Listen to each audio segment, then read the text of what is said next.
이번 시간에는 예상 문제 은행에 있는 문제를 같이 한번 풀어보도록 하겠습니다. 다음 요구사항을 만족하는 직원 테이블을 정의한대요. 테이블을 만든대요. 그때 이제 SQL문을 작성하시고 그러고 나왔습니다. 자, 테이블을 만들 거니까 우리 명령어 뭘로 시작하면 돼요? create 테이블로 시작하면 되겠죠. 해서 create 테이블 하고 이렇게 적어주면 되겠죠. 자, 그리고 어떤 테이블을 만들어라? 직원이라는 이 테이블을 만들어라. 그때 이제 속성들이 여러 개 나왔죠. 자, 그 속성 한번 적어 보자고요. 자, 여기서 이제 만들 게 이제 4번이라는 거 만들 거고요. 그리고 이름이라는 거 만들고, 그 다음에 전화번호라는 거 만들고, 그 다음에 부서 번호라는 거 만들고요. 경력도 만들고, 그 다음에 기본급도 만들고, 이렇게 이제 여러 개 속성을 가진 이런 테이블을 이제 만들 겁니다. 자, 그리고 얘네들의 이제 자료형을 보니까 이제 4번 같은 경우에는 이제 문자 15자리라고 그렇게 되어 있습니다. 그렇게 되어 있으니까 CHAR이라고 쓰고 15하고 이렇게 써주면 되겠죠. 자, 그 다음에 이제 이름이요. 문자 4자리라고 되어 있으니까 여기다가 이제 CHAR이라고 해서 4라고 이렇게 써주면 될 거고요. 그 다음에 이제 전화번호는 이제 문자 20자리로 그렇게 되어 있대요. 그래서 그 뒤에다가 이제 CHAR이라고 해서 20하고 이렇게 적어주면 될 거고요. 그 다음에 이제 부서 번호요. 부서 번호는 이제 문자 10자리로 그렇게 구성된다라고 했으니까 CHAR이라고 해서 우리가 10개 하고 그렇게 적어주면 되겠죠. 그 다음에 이제 경력하고 기본급 같은 경우는 전부 다 숫자 속성을 갖는다라고 되어 있으니까 그 뒤에다가 이제 INT하고 붙여주면 되겠죠. 그래서 기본급도 똑같이 숫자니까 INT요. 자, 이렇게 하게 되면 이제 첫 번째 줄, 얘가 이제 끝난 거고요. 그 밑에 줄에 보니까 4번 속성은 기본키다라고 그렇게 되어 있죠. 그러면 사원 번호가 지금 여기 있죠. 얘는 이제 기본키로 만들어주면 됩니다.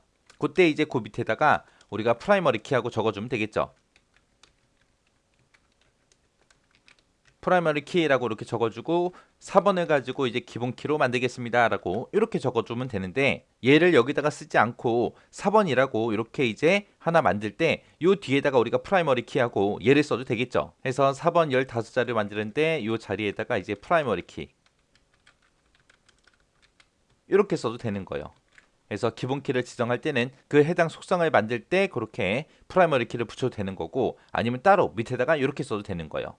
그래서 저는 여기 위에다 쓸게요. 자, 그리고 이제 그 다음 조건 보니까 이제 이름은 반드시 입력해야 된다라고 했습니다. 그래서 이름이라는 거를 반드시 입력하게끔 널 값이 못 들어오게 만들어주면 되죠. 그래서 이름이라는 이 속성 뒤에다가 우리가 난 널 하고 얘를 써주면 되겠죠. 그리고 그 밑에 보니까 직원 테이블에 부서 번호는 부서 테이블에 들어있는 이 부서 번호를 참조한다라고 돼 있습니다. 그러면 이제 외래키 이제 지정하라는 거죠. 자, 외래키 지정할 때 우리가 쓰는 명령어가 foreign key reference라는 거 그거 써주면 되죠.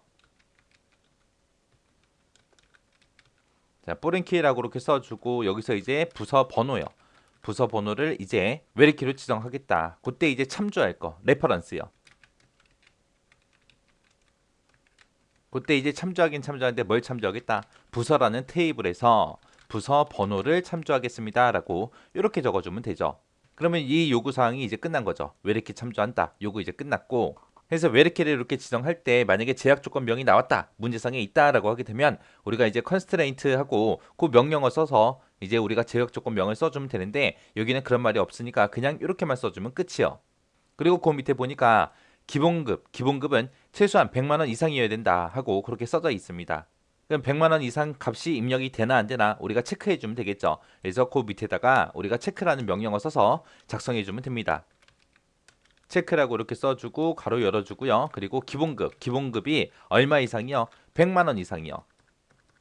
그래서 100만 원 이상이다라고 이렇게 작성해 주면 되는 거죠. 그 다음에 이제 그 밑에 보니까 이제 전화번호는 중복될 수 없다라고 했습니다. 전화번호 중복 못 시키게 하기 위해서는 우리가 유니크라는 그 명령어 이제 써주면 되겠죠. 그래서 그거를 우리가 외래키 지정하는 거 요 사이에다 한번 써보자고요. 그래서 여기다가 우리가 명령어 이제 써주면 됩니다. 유니크라고 이렇게 써주고 그리고 전화번호 이렇게 써주면 되겠죠. 이렇게 하게 되면 이제 전화번호는 중복될 수 없다. 그거죠. 해서 이 전화번호에 대해서 이제 중복값이 없게 유니크를 여기다 써도 되는 거고 우리가 전화번호라는 이 필드를 만들 때 이 뒤에다가 우리가 유니크라고 적어줘도 되는 거죠. 해서 중복값이 못 오게 지금처럼 속성을 만들면서 거기다가 우리가 명령어를 써도 되는 거고 아니면 따로 지금처럼 이렇게 작성해도 되더라. 이렇게 해서 두 가지 방법이 있어요. 여기서는 요 옆에다 붙일게요. 그래서 얘는 그냥 지워버리겠습니다. 자, 이렇게 해서 이제 여기 요구사항에 있는 거 전부 다 처리했어요. 다 처리했으면 이제 크리에이트 테이블 끝내야죠. 크리에이트 테이블이 이제 시작할 때 여기서 가로 열어줬으면 맨 뒤에다가 이제 가로 닫아줘야 되겠죠. 그래서 여기 맨 뒤에다가 가로 닫고 그리고 세미콜론까지 이렇게 찍어주면 끝이죠.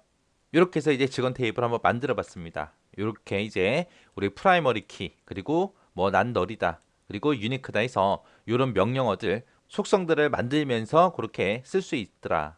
요거 잘 기억하시고요. 그리고 외래키 설정하는 거 그리고 특정 값을 이제 제한하는 거 이런 것들 잘 기억하시고 지나가시기 바랍니다.